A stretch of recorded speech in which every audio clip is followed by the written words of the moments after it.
tarde, boa noite, sejam bem-vindos à nossa unidade 3 do curso de Gestão Democrática Escolar, aqui na pós em Gestão Educacional do IEF Sul de Minas, Campus Avançado Três Corações. Esta é a nossa última unidade, o curso são 40 horas, então a gente está encerrando nessa unidade essa etapa. Queria muito agradecer vocês pelo tempo que vocês dedicaram, por tanta informação trocada. Tenho certeza que eu aprendi muito mais, saio com muitas boas ideias aí que a gente colheu dos fóruns e dos outros espaços de discussão. Que vocês sigam firme nos próximos módulos, nos TCCs que virão, e eu sigo à disposição de vocês. Bom, nessa unidade 3, nós vamos falar, conforme consta na apostila, um pouquinho sobre gestão pedagógica e indicadores educacionais. Esses dois assuntos são assuntos importantes aí na vida de quem decide trabalhar com gestão pedagógica, uma vez que talvez sejam, no momento, dois pilares aí para que essa função aconteça. Então a gente começa falando da gestão pedagógica, e quem resolve partir para a gestão educacional tem que entender que, por mais que a gente divida gestão financeira, gestão administrativa, gestão jurídica, a gestão pedagógica, ela é o centro das ações da gestão escolar. Porque tudo que acontece ali na parte administrativa tem que ser função da parte pedagógica, de melhorar o processo de ensino-aprendizagem, de criar um espaço bacana, de construir, por exemplo, um ginásio para que os alunos possam ter um momento ali de esporte, de atividade física. Então, a gestão pedagógica ela acaba sendo o coração, o objetivo final vai estar sempre ali dentro. O processo de ensino-aprendizagem, melhorar esse processo de ensino-aprendizagem, oferecer uma educação de qualidade. E isso é o papel desse aspecto ligado à gestão escolar e tão importante que é a gestão pedagógica. Então, quando a gente discute PPP, plano de trabalho docente ou plano de ensino, esses outros documentos todos têm que ter uma visão, um olhar pedagógico. Não pode ser somente burocracia, somente parte administrativa. Eu sou muito crítico desse aspecto, que a gente vê na educação. Muitas vezes o ensino, a pesquisa, a extensão, ela é deixada de lado por uma questão burocrática, por uma questão administrativa, financeira e a gente perde muito, porque a gente perde o nosso coração, a gente perde a alma do nosso negócio, que é a educação, que é estar ali promovendo para o estudante um ambiente muito positivo para que ele aconteça. Então, pessoal, basicamente a ideia é essa, o foco, no momento que a gente pensar em como destinar os recursos que conseguiu, para uma reforma, para uma compra, é pensar na função pedagógica que aquela ação vai ter e o que ela vai refletir. E aí, quando a gente passa a falar de gestão pedagógica, alguns aspectos são muito importantes. Por exemplo, gestão de currículo. Por mais que pareça que a sala de aula ela é um ambiente, lógico, onde o professor está ali, tem toda a autonomia, mas ele tem que seguir umas orientações. A gente tem que ter um currículo na nossa escola. E um currículo adequado ao ambiente, ao cenário, à comunidade que a gente vive, mas também que siga todas as outras regras aí que vêm das redes federais, estadual, municipal, particular. Por quê? Porque a escola ela tem objetivos comuns, como a gente viu lá no PPP, isso tem que constar e tudo mais. E o currículo é a concretização dos passos para a gente atingir esse objetivo. Então, gestão de currículo, o que vai ser aprendido, quais são os planos, os objetivos dos projetos, isso é importante. Gestão também das atividades docentes. É muito importante que a gestão escolar entenda quais são as atividades docentes, aonde que os docentes estão atuando. De novo, até porque existe uma complexidade muito grande nessa gestão de pessoas, questões de substituição, questões de saída, questão de trabalhar em escolas diferentes, questão de trocas, a questão, inclusive, muitos professores que têm que dar um apoio em parte administrativa em algumas escolas, então tudo isso passa. A gestão por resultados, ou de resultados, é muito importante para quem está na gestão escolar, porque é muito difícil para quem está na gestão conseguir enxergar um caso, pegar caso a caso e estudar. Então, quando a gente começa a trabalhar com resultados, verificar resultados por amostragem ou por total, a gente consegue enxergar melhor quais são os resultados gerais que a escola está caminhando. Por isso que a gente vai falar de indicadores daqui a pouco. E, lógico, a questão do processo democrático. Não é porque a gestão pedagógica ela é tão importante que ela fica centralizada na mão da direção. Não, é um processo democrático, de dar espaço às equipes de apoio, de dar espaço a todos os segmentos de participarem e ajudarem nessa definição. Tá? E aí, tudo isso tem um impacto muito grande na aprendizagem. E pontos, trouxe 3 pontos aqui, estão na apostila também, para que vocês comecem a pensar, e talvez seja o start para a gente começar a falar um pouquinho de gestão pedagógica, na visão da gestão escolar. Por exemplo, o ambiente, né, escolar, ele é um ambiente positivo, os relacionamentos aluno-professor, direção professor-aluno, equipe de apoio, é bom, cria um ambiente bom. Né? Talvez responder essa pergunta, analisar essa pergunta como visão de gestão, já te ajuda a entender, pô, isso aqui a gente está pecando, isso aqui a gente está melhor, né? Podemos resolver isso aqui. Né? Então, é muito importante ter essas respostas, né? Porque um ambiente escolar positivo, ele impacta na aprendizagem dos estudantes. Né? Os objetivos da escola são comuns.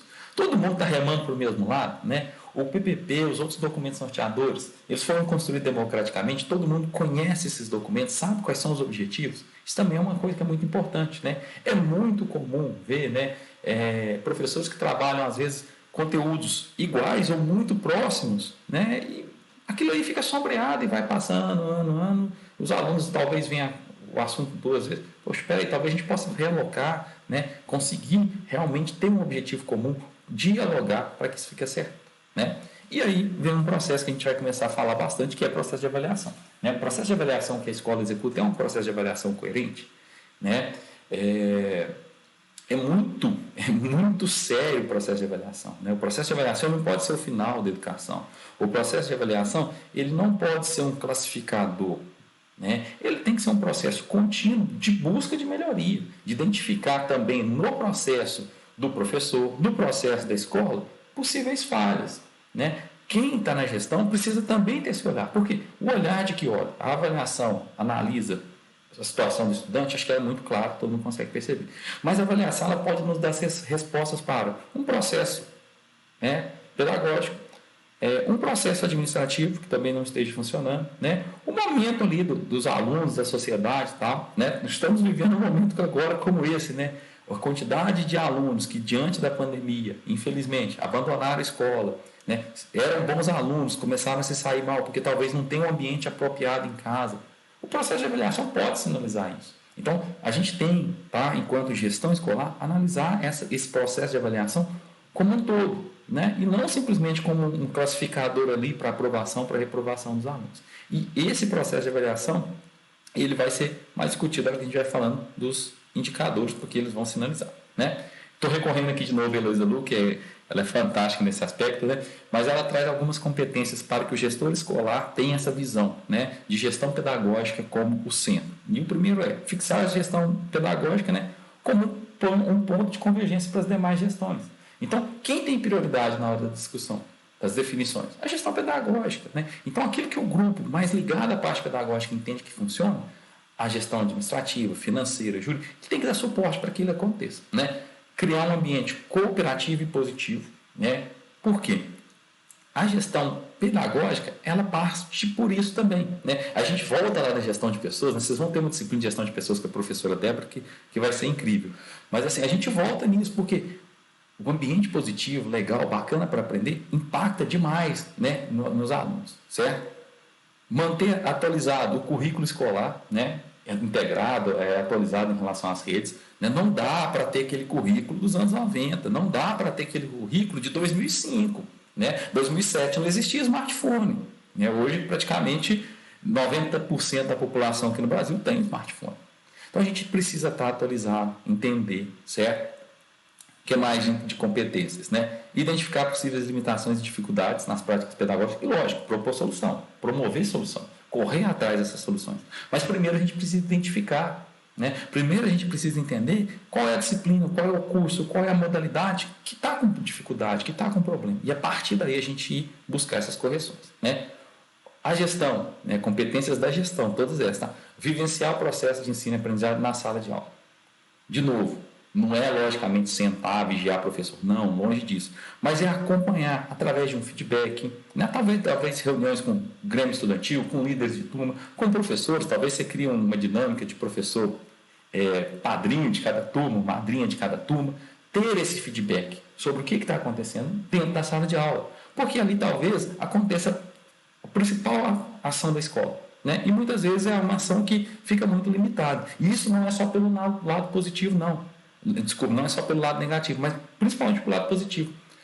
Parem e analisem quantas práticas bacanas os professores das escolas que vocês conhecem devem ter e executar dentro de sala de aula e que ficam restritas a ele e aos alunos. Por que não compartilhar isso? Por que não levar isso para a frente? Né? Tem uma fala do Bill Gates, depois vocês podem pesquisar, o Bill Gates investe muito em educação, né? Que ele fala o seguinte, olha, cálculo, acho que é o cálculo 2 que ele fala, é uma disciplina que é difícil no mundo todo, mas em algum lugar do mundo deve ter um professor que tem uma metodologia, uma dinâmica, uma didática para passar aquilo, que poderia ser compartilhado com os outros, mas fica muito restrito. Então, isso é muito importante. E aí, quem está na gestão, ajudar nessa dinâmica, tá certo? O último aqui, juntei dois, né? É a educação inclusiva, né? Criar condições adequadas para quem tem algum tipo de especificidade, né, de aprendizagem, né? Hoje é muito comum, a lei da educação inclusiva ela é muito forte, né? Muitas vezes, quem está na gestão não tem todos os recursos que são necessários, né? Você não consegue contratar um intérprete de Libras, você não tem uma impressora em Braille, você não consegue fazer uma capacitação sobre autismo, mas é necessário quem está na gestão tentar articular e buscar isso através de parceria e tudo mais. E lógico, né, recurso de tecnologia, de TI. Não dá para imaginar hoje, né, fazer gestão sem recurso de TI. Né? E aí, sistemas, né, são os indicadores que a gente vai ver que tiveram um boom muito grande, porque hoje é muito barato você armazenar, você tratar e você tirar essas informações. Certo? Então, pessoal, pensem nessas competências, né, que a Heloísa Luque traz para nós como um norte. Poxa, como que eu começo a preocupar, a me dedicar para a gestão pedagógica? Né? E aí, quem já é gestor, já foi gestor, ou quem vai ser, vocês vão ver que às vezes é muito difícil, porque a questão administrativa, burocrática, ela consome muito. Mas não percam esse olhar, tá? É muito, muito importante que a gente tenha esse olhar. E aí, a gente chega aqui nos indicadores educacionais, né? São retratos, fotos de um determinado aspecto, de um determinado momento, de uma determinada escola, região, bairro, estado, cidade, país. Né? E, de novo, a grande maioria dos nossos indicadores, né, eles vêm de avaliações realizadas com os alunos, internos ou externos. Por exemplo, né, a sua escola pode adotar uma avaliação diagnóstica ali, começou o ano, fevereiro, vamos fazer uma avaliação diagnóstica, chegou novembro, a gente vai fazer outra avaliação diagnóstica e vamos comparar as duas. Tem escola que aplica até a mesma, né, a avaliação, tanto no início quanto no final de um ciclo. E você pode, a partir dali, tirar indicadores. Né? Cada professor pode criar ali seus indicadores. Né? Pós-conselho de classe, você consegue tirar um monte de indicador. Né? Quantos alunos perderam média? Quantos pegaram média? Quantos estão com mais de 5 médias perdidas? E por aí vai.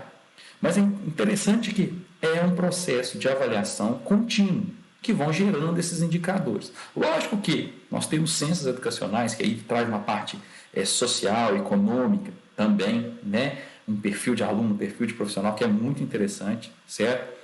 Mas, basicamente, o que a gente tem? É rendimento escolar, é aprovação, é reprovação, é evasão, é diferença de série que deveria estar e a série que cursa, né? Isso tudo, né, é tratado pelo MEC, pelas secretarias estaduais, municipais, e a própria escola pode criar seus indicadores. Né? Isso é uma coisa que não está restrita ao ambiente externo. Né? Ela pode ser uma coisa interna. Agora, como fazer isso internamente? Né? Eu consigo dar para vocês esse exemplo das avaliações diagnósticas. Né? Ou você pode traçar um plano. Poxa, nós temos muitas reprovações na disciplina de matemática. Né? Vamos pegar a matemática como exemplo. Não, vamos criar um indicador do número de reprovações e vamos fazer uma meta para que isso vá caindo anualmente e tal. Né? Então, assim, são coisas que internamente você consegue, talvez, ter subsídio. E aí que eu acho que é o mais legal de indicadores. É você ter subsídio para chegar com um professor de matemática e falar assim, meu amigo, olha, 50% dos seus alunos estão sendo reprovados. Será que a gente não poderia melhorar esse processo? Será que não tem algum ponto aí que a gente possa fazer uma inferência, uma intervenção e tentar acertar? E tentar identificar onde que é o gap? Né? Talvez a maioria da reprovação é no primeiro ano, agora que está vendo logaritmo. Tentar identificar isso. Para quem está na gestão, facilita muito. Por quê? Não tem como você estar na sala de aula. Então, esses indicadores, eles são um retrato para te alertar. Olha, nesse ponto aqui, a escola está com um problema. Nesse ponto aqui, ela está com outro problema.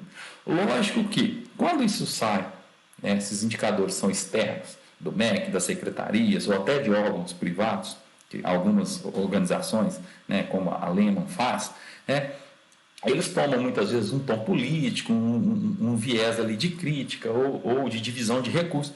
não vou entrar nesse aspecto, né? Eu acho que a gente tem que tentar aqui ser o mais técnico possível. E o técnico, olha, é entender aonde eu extraí esses dados, como que eu posso tratá-los, né? Como que eu vou analisar, de que forma que eu vou tomar uma ação a partir deles. Então, tentem enxergar esses indicadores não como inimigos, né? Não como um monstro, mas como um apoio para te dar fomento enquanto gestão, para falar, olha, isso aqui a gente está pecando, isso aqui a gente não está pecando. Bom, então, nós temos vários indicadores, tá? Vamos passar um pouquinho sobre alguns deles, não tem como passar por todos, mas alguns da educação básica que são muito comuns, né? A SAEB, o IDEB, o Enem, PISA, né? Que ganhou um destaque bacana nos últimos anos, né? A questão do PISA, mas o próprio Enem, ele gera um resultado para os alunos, mas ele te dá uma planilha gigantesca com um monte de dados que podem ser explorados. Então é bem interessante também.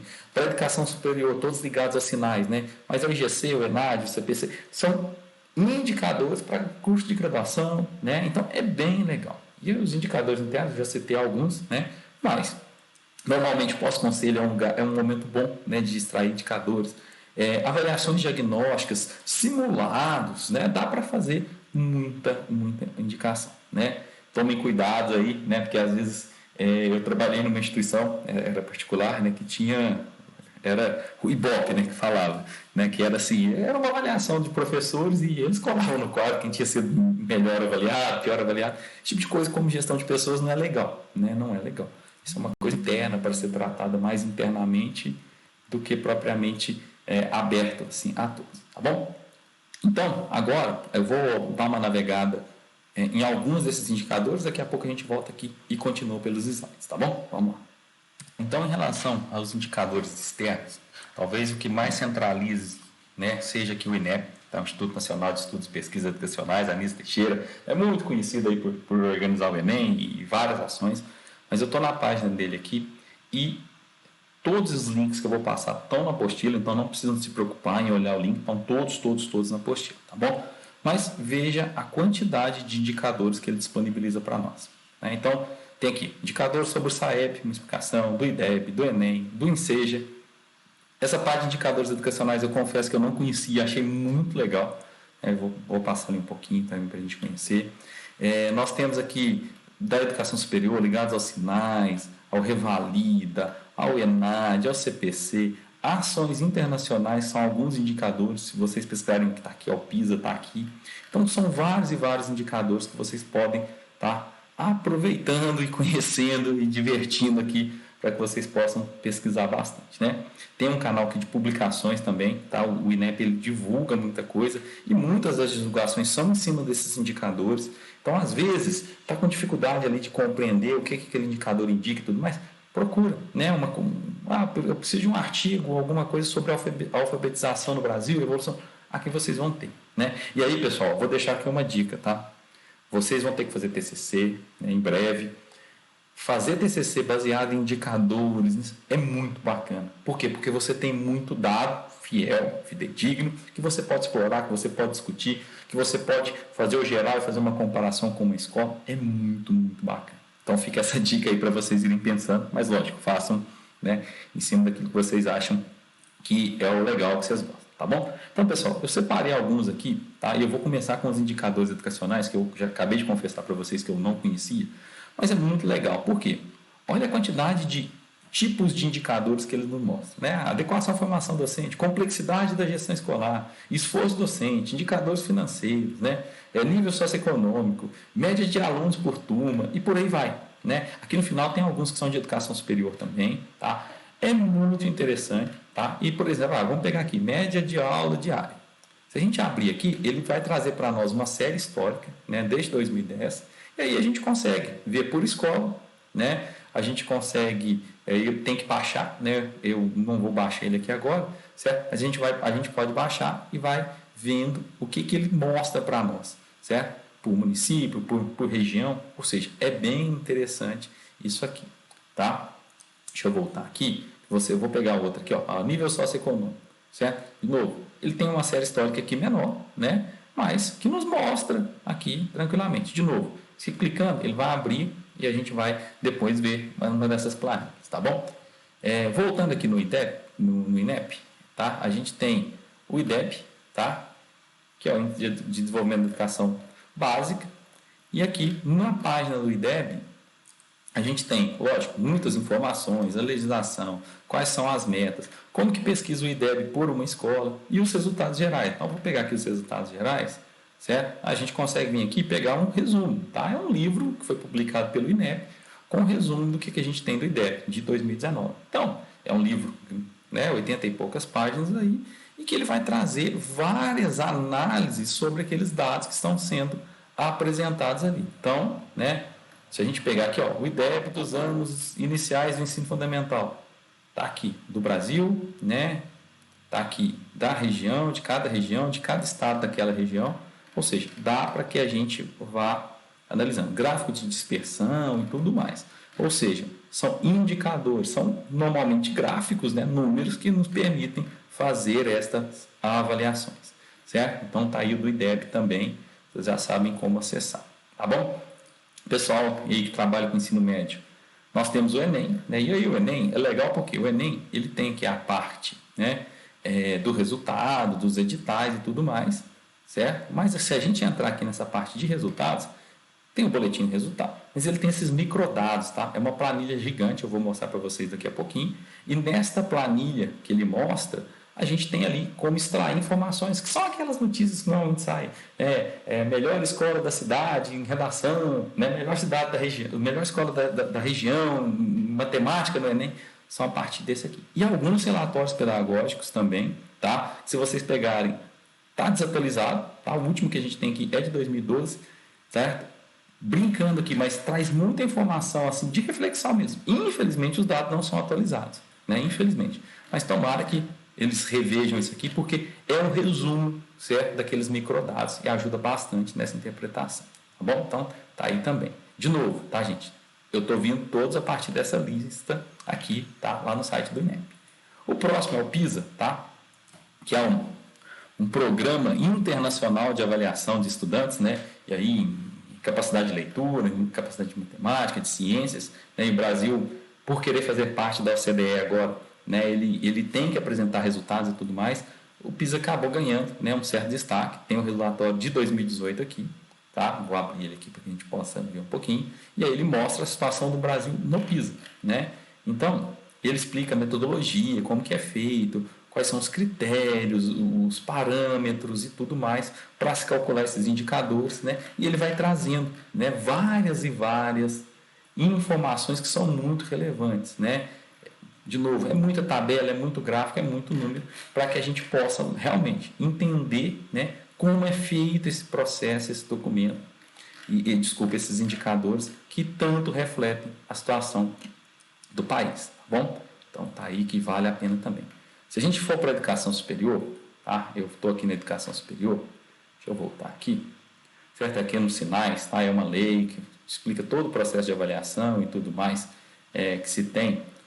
Nós temos aqui, dentro dessa parte de educação superior, as avaliações, tá? Os resultados, o censo. Então, essas informações vão estar aqui e indicadores de qualidade. A gente já cai aqui, ó, né? E aí, a gente tem o conceito do ENAD, do CPC, do IGC. O IGC a gente vê muito também, né? Curso com nota 4, curso com nota 5. Vem desse IGC, né? Os resultados compilados vão estar aqui, mas é bem interessante, tá? Da que a gente possa acompanhar e conhecer. Então, quem trabalha na educação superior está aqui, ó, certo? Dá para a gente baixar, repara, é uma planilha grande também, que a gente consegue baixar e visualizar o que tem ali dentro, tá bom? Então, esses são alguns dos indicadores, né, educacionais que a gente tem lá, oriundos do site do INEP.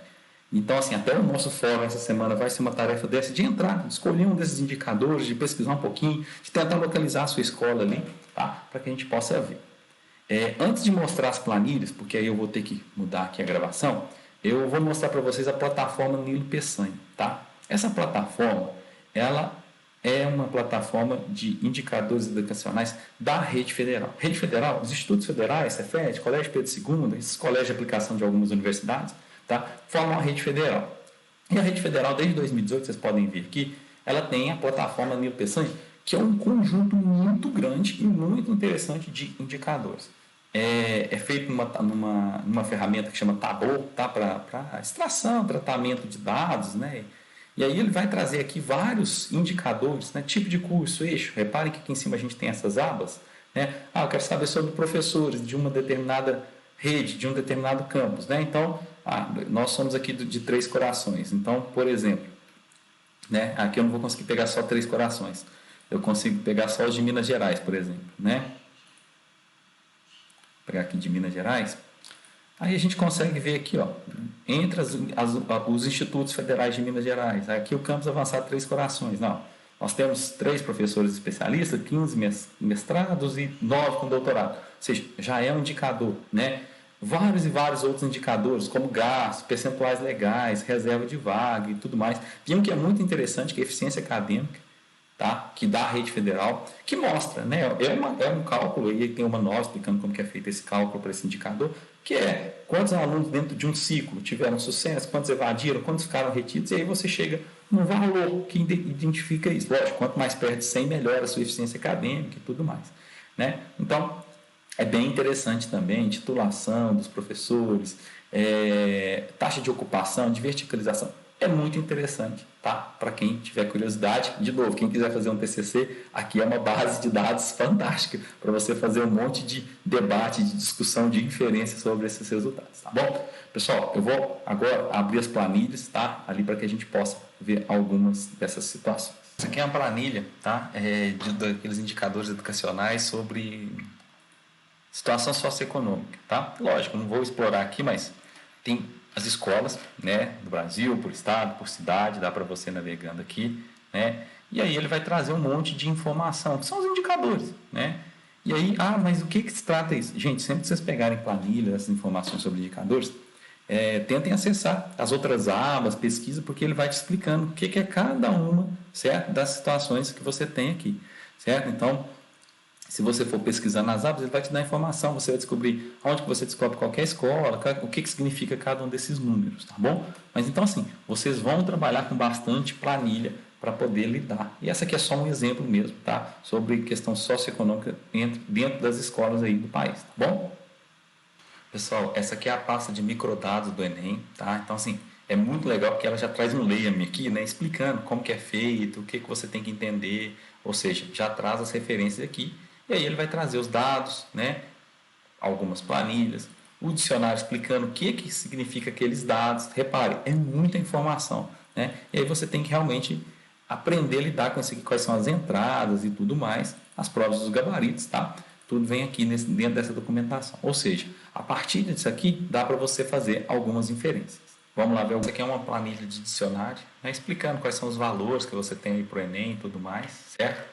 Ou seja, de novo, é importante explorar essas informações e tudo mais, para depois, na hora que você for realmente, né, focar ali, entender aquele número, aquele valor, você tenha todas as informações, tá bom? Mas, de novo, é planilha, né? Tem que se adaptar a usar esse recurso de TI, e aí vale destacar, né? Esses indicadores se popularizaram muito por causa também do avanço da tecnologia, né? É muito fácil hoje a gente armazenar um volume muito grande de dados, tratar, é muito fácil o acesso, reparem, vocês conseguem acessar, o Brasil todo consegue acessar, o mundo todo consegue ter esse retrato aí do Brasil, tá bom? Então, espero que vocês tenham pelo menos entendido aonde buscar, de que forma acessar, certo? Esses indicadores para que a gente possa, né, popularizar esses recursos, tá bom? Então, eu vou parar a gravação aqui da planilha e vamos voltar para a gente encerrar a nossa aula, né, sobre isso, né? Deixa aqui a questão sobre os indicadores, né?